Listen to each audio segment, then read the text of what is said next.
Alright, so there's a video of mine where I'm sitting like this, but in my previous apartment, not in this apartment, and I'm shooting a video. I just thought it'll be the best way to shoot this one.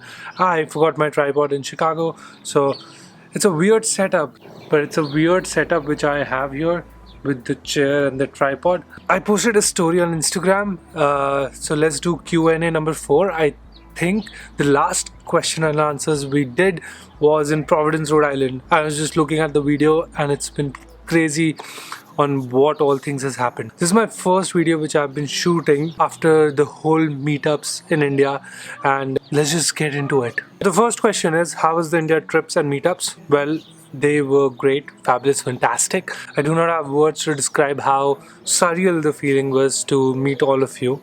And there was another question which I remember, that will you do a Ahmedabad meetup?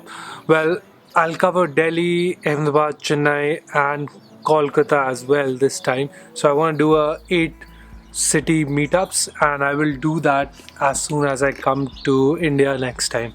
And rest assured, I'll make sure it happens this time. Next question is, I think it's by Rob. Rob has a channel called Chai and Coaching. He asked me best place you have traveled within India. I would say Kaziranga National Park. If you do not know what Kaziranga is, Kaziranga National Park is in the northeast part of India, and they have rhinos there. So I was very young when I visited with my family, and the best part about the whole experience was that we were staying in this wooden cabin. It was like a house. It was like a small house with a bathroom and room and like a small patio on the upper floor which you can go through stairs, and it was just an amazing experience. I was very young. I was in like 6th, 7th class at that time. Next question, why to choose US over Canada or EU? I think the question here is very industry specific. So for my industry, US is one of the top most countries to study. I would say the second one would be Dubai, which we are seeing already that there's a great construction boom in Dubai, and which has been going on for a while. But if you are coming for CS also, I would say US is the topmost country to study that. Next question, how to utilize a gap while building your profile? There are some ways. I have jotted down 3 points here. First thing, what you can do is look at the job profiles on either Indeed.com, LinkedIn.com, Glassdoor.com, and see what kind of softwares your job profile would look like or would require. For example, the industry I'm going into, they'll give me a position of project engineer or an estimator or something like that. So I would look up those jobs and then look up what kind of softwares do that job require. Second point would be that maybe you can do an internship if you want to do a research later on. If you want to do PhD later on, I would say research internship is the best way to cover up for that gap year. Third thing is, like, if you do not have that much time, I would say just spend time with your family, because that is more important.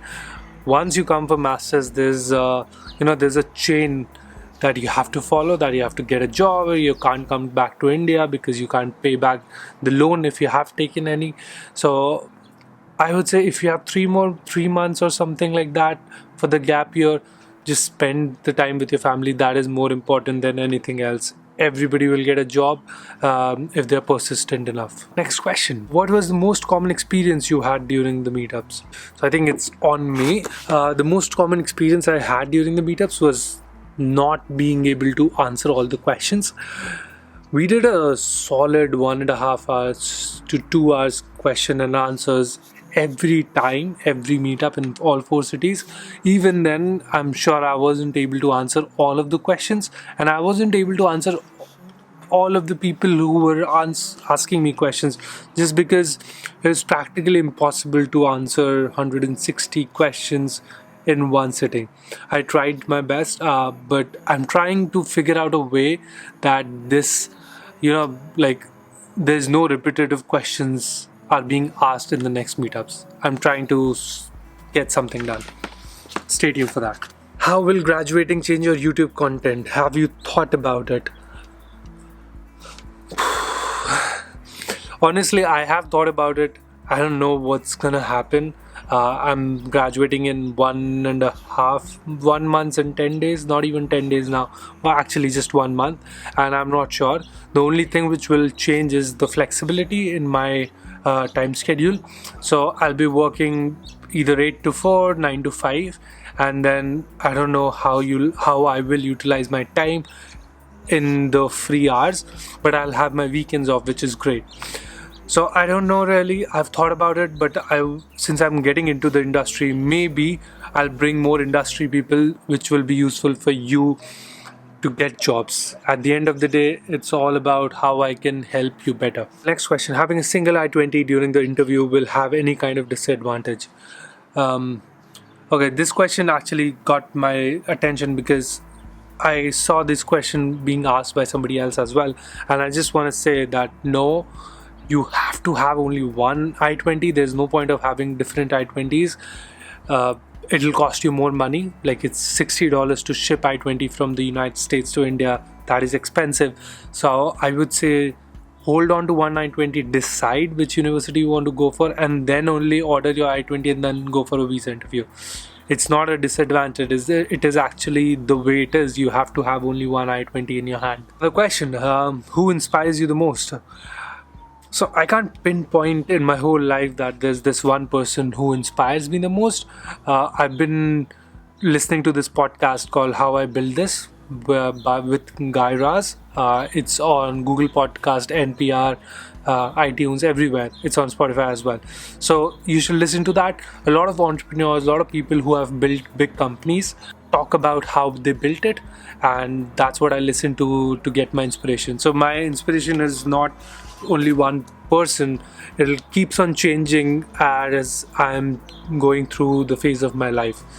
So I think it's different for different people, but it is definitely not one person who's inspiring me the most at any point of time. Next question: if I do not get into IIT or NIT, is it going to affect my admissions to top universities in the US? It'll definitely affect. It'll not be negative completely, but see, IITs, NITs and BITS send a lot of students to the US every year, and those students are working in companies. Those students have formed a great alumni network in the United States, so that matters definitely. If you're coming from a university where somebody has never applied before, and IITs, NITs and BITS have that kind of quality education which US universities, and the quality of talent which US universities are looking for. So all of these are connected. It will affect, but it wouldn't be negative. But obviously they would prefer a student over you if he has similar qualification, but it's just the college different. Next question: if anyone want to learn any local language in the country itself, is it possible, and what is the fees? I'm not sure about that, but there's a company called linguatrip.com which you can check it out. I'm gonna leave the link in the description. Another question is study in the US still worth it? Yes. I'm gonna leave that there. Yes, it's still worth it. Favorite cereal? Oh, let me get it. So I used to eat Honey Nut Cheerios a lot before. These are the Medley Crunch, but I used to eat the normal ones. I recently got these. These are the Honey Nut Cheerios. These are the Cheerios Oat Crunch. I used to eat Honey Nut Cheerios, which was really good, but they were too sweet. So these are the Cheerios Oat Crunch. Maybe you should try it. And these are the Cheerios Medley Crunch. It's really good because it's mixed of cornflakes and like granola, which both of them I really like. So, do you regret purchasing the new MacBook Pro? I do not regret it, not yet at least, and there's no point of regretting it because I already bought it and I'm sure I'll make good use of it, so there's no point of regretting over it. Is it too difficult to stay so far away from home? See, it's kind of difficult, but I think you get used to it over time, and I believe in this theory, this quote, that the tougher times you see right now, the easier your life will be later on. These problems which I had right now, which I'm having right now, will help me with the problems later on. So I think it's all interconnected. The tougher times you see right now, the easier it'll be for you later on. And that is all the questions we have for now.